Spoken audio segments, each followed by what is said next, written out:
જ્યોતિબેનનો new જર્સીથી સવાલ છે કે તમારા કોઈ લેક્ચરમાં મારા સાંભળવામાં આવ્યું કે 14 પૂર્વનું જ્ઞાન પણ આવતા ભાવમાં સાથે આવતું નથી.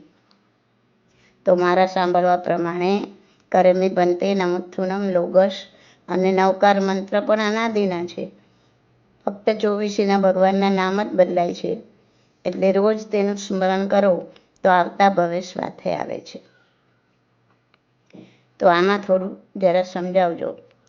અને બીજું, પ્રતિક્રમણના સૂત્રો પણ ગંધર રચિત છે ને મંત્રાક્ષરથી યુક્ત છે. તો રોજ આ સૂત્રનું સ્મરણ કરવાથી તે આવતા ભાવમાં સાથે આવે ખરા? જ્યોતિબેન, અનાદિના સૂત્ર હોય કે પ્રતિક્રમણના સૂત્ર હોય કે ગંધર રચિત સૂત્ર હોય કે સૂત્રોનું આ જીવન ગમે એટલું સ્મરણ કર્યું હોય, ભાવ બદલાય એટલે નવા ભાવમાં નવકાર મંત્રથી ફરીથી જ શીખવું પડે. સૂત્રનું જ્ઞાન સાથે ન આવે, અનુભવ જ્ઞાન, આત્માનું જ્ઞાન સાથે આવે. જેમ કે આ જન્મમાં ગમે એટલી ડિગ્રી લીધી હોય, ડૉક્ટરની હોય કે સીએની હોય કે ગમે તે હોય, નવા જન્મમાં ફરીથી એકડે એકથી જ શીખવું પડે. ક્યારેય ક્યાંય એવું સાંભળ્યું, એવું બન્યું કે મારો છોકરો તો આગલા જન્મમાં નવકાર મંત્ર શીખીને આવ્યો છે એટલે આ જન્મમાં પંચિંદ્રિયથી શરૂ કરશું? કે મારો છોકરો આગલા જન્મમાં એસએસસી કરીને આવ્યો છે એટલે હવે 11માંથી શરૂ કરશું? તમે જાણો છો ને કે ભગવાને કહ્યું છે કે આપણા જીવે મેરુ પર્વતનો ઢગલો થાય એટલી વખત ઓઘા લીધા છે, એટલે કે ચારિત્ર લીધું છે, છતાં હજી આપણા જીવનો નિસ્તાર થયો નથી. હવે તમે વિચાર કરો કે જો આપણા જીવે આટલી વખત ચારિત્ર લીધું હશે તો કેટલા નવકાર ગણ્યા હશે, કેટલા લોગસ અને નમુથુનમ ગણ્યા હશે, કેટલા પ્રતિક્રમણ કર્યા હશે? તો પણ આપણે આ ભાવમાં જન્મ લઈને ફરીથી નવકાર મંત્રથી જ ચાલુ કરવું પડ્યું ને. તમને માસ્તુસ મુનિની વાર્તા ખબર છે? મારા સવાલ જવાબના ઓડિયોની લિંક તમને મોકલી છે ને, એમાં પાર્ટ 42 42 નંબરનો પાર્ટ સાંભળી લેજો. તેમાં માસ્તુસ મુનિની વાર્તા કીધી છે. તેઓ પૂર્વ ભાવમાં મહાજ્ઞાની આચાર્ય ભગવંત હતા. મહાજ્ઞાની આચાર્ય રાત દિવસ જિજ્ઞાસુ એમને પૂછવા આવતા, શીખવા આવતા. આટલું બધું પૂર્વ ભાવમાં જ્ઞાન હોવા છતાં એના પછીના જ ભાવમાં નવકાર મંત્ર સાથે આવવાની વાત છોડો, નવકાર મંત્ર પણ યાદ નહોતો રહેતો. તો સમજો, આ શાસ્ત્ર જ્ઞાન સાથે ન આવે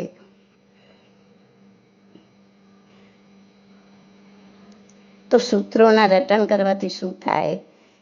જેનું તમે સાંભળો શું થાય? જેનું તમે રોજ રટન કરતા હોય ને તે તમારા મગજમાં અંકિત થઈ જાય, તમારા લોહીમાં વણાઈ જાય. પછી અનનોનલી, અજાણતા પણ તમારા મનમાં એ રટણ ચાલતું હોય. ઘણાને અનુભવ હશે કે જે રાતના સૂતા નવકાર ગણતા હોય ને ઉઠીને સવારે દરરોજ નવકાર ગણતા હોય, એઓને અનાયાસે સવારે આંખ ખુલતાની સાથે એની મેળે નવકારનું સ્મરણ થઈ આવે. જે સૂત્ર દરરોજ ગણતા હોય તે અનાયાસે જ વગર ગોખે જ મોડે થઈ જાય. ઘણાના મને ફોન આવે છે કે બેન, અમને સતત એ ચિંતા થાય છે કે છેલ્લી ઘડીએ કોઈ નવકાર સંભળાવનાર નહીં હોય તો શું કરશું? હું એમને કહું છું કે જો તમારે છેલ્લી ઘડીએ નવકાર જોતો હોય તો અત્યારથી જ નવકારનું રટણ ચાલુ કરો. એ તમારા લોહીમાં એવો વણાઈ જશે કે છેલ્લી ઘડીએ કોઈ હશે કે નહીં હોય, એ નવકારનો નાદ અંદરથી ઉઠશે. બાકી અત્યારે તમારે નવકારનો નાદ જગાવવો નથી ને છેલ્લી ઘડીએ પારકા પર આશા રાખવી છે તો ભાઈ આખી જિંદગી પાણી વલોવ્યું હોય ને તો છેલ્લે છાસની આશા ન રાખી શકાય. પછી ભલે ને છેલ્લી ઘડીએ 25 જણ નવકાર સંભળાવતા હોય, તારી અંદર કાંઈ જ નહીં ઉતરે. ખુદ ગુરુ મહારાજ આવીને માંગલિક સંભળાવી જશે ને તો પણ તારું મન ક્યાંય પરોવાયેલું હશે. લોકો સમજશે કે અમે નૌકાર સંભળાવ્યા, માંગલિક સંભળાવ્યું, પણ તું તો અંદરથી કોરો જ રહી જઈશ. પણ જો જિંદગીભર જેને નૌકાર મંત્રનું રટણ કર્યું છે તેને બીજા કોઈની પાસે નૌકારની આશા કરવાની જરૂરત જ નથી. કેમ કે છેલ્લી ઘડીએ નૌકારનો નાદ એની અંદરથી જ ઉઠશે. જ્યોતિબેન, સાથે તો આત્માના અનુભવનું જ જ્ઞાન આવે, શાસ્ત્ર જ્ઞાન ના આવે. સમ્યક જ્ઞાન સાથે આવે, પણ શાસ્ત્ર જ્ઞાન પણ ખૂબ જ જરૂરી છે. કેમ કે એ પાયો છે, પાયો. શાસ્ત્ર જ્ઞાન વગર જાણશો કેવી રીતે કે શું આત્મા છે, શું કર્મ છે, શું મોક્ષ છે, શું પાપ છે, શું પુણ્ય છે, મોક્ષ મેળવવા માટે શું કરવાનું છે. અને જાણ્યા વગર પ્રેક્ટિકલી ધ્યાન વગેરેમાં કેવી રીતના ઉતરી શકશો, કર્મની નિર્જરા કેવી રીતના કરી શકશો. માટે શાસ્ત્ર જ્ઞાન મેળવવું ખૂબ જરૂરી છે અને આગલી પેઢી સુધી પહોંચાડવું પણ જરૂરી છે. જેમ આપણને આપણા પૂર્વજો પાસેથી મળ્યું તેમ આપણી આગળની પેઢીને પહોંચાડવાની જવાબદારી આપણી છે.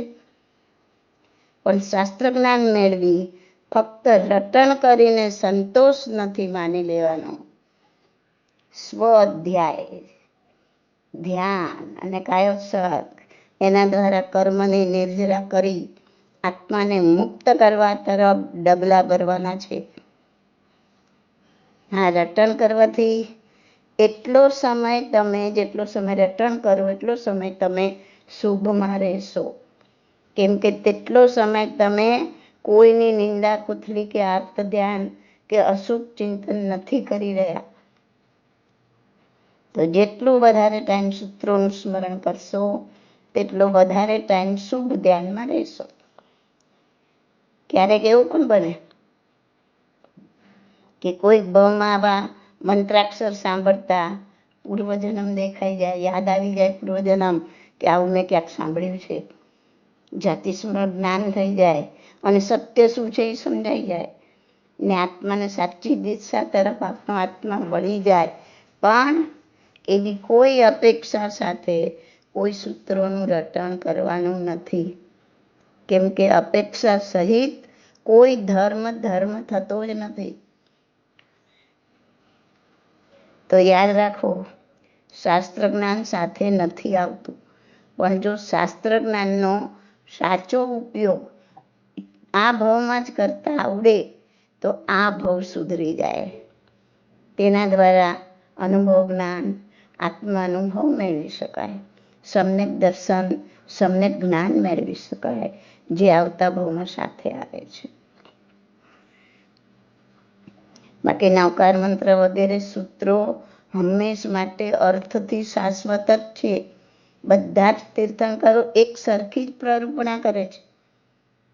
પરંતુ જે તીર્થંકરના સમયમાં જે ભાષા લોકભોગ્ય હોય, જે ભાષા લોકો સમજતા હોય તે ભાષામાં સૂત્રોની રચના થાય. એટલે શબ્દથી અલગ પડે પણ અર્થથી સરખા જ હોય. અર્થથી તો બધા જ તીર્થંકરો એક સરખો જ ધર્મ પ્રવર્તાવે. તમારો બીજો સવાલ છે કે જીવ અવ્યવહાર રાશિમાંથી નીકળી વ્યવહાર રાશિમાં આવે પછી ત્યાંથી જીવની પરિપક્વતા હોય તો પંચેન્દ્રિયમાં જઈ શકે ખરો કે પછી વિકલેન્દ્રિયના ભાવ કરી પછી પંચેન્દ્રિયમાં જાય?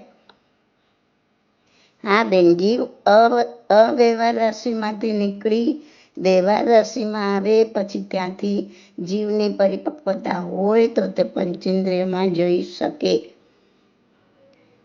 મરુદેવા માતાનો જીવ નિગોદમાંથી નીકળી કેળના ઝાડમાં ગયો ને ત્યાંથી સીધો મનુષ્ય ભાવ પામી મોક્ષે ગયો. એટલે એવો કોઈ નિયમ નથી કે બે ઇન્દ્રિય, તે ઇન્દ્રિય, ચૌરેન્દ્રિયના ભાવ કરીને પછી જ પંચેન્દ્રિયમાં આવે. બરાબર? ઓકે.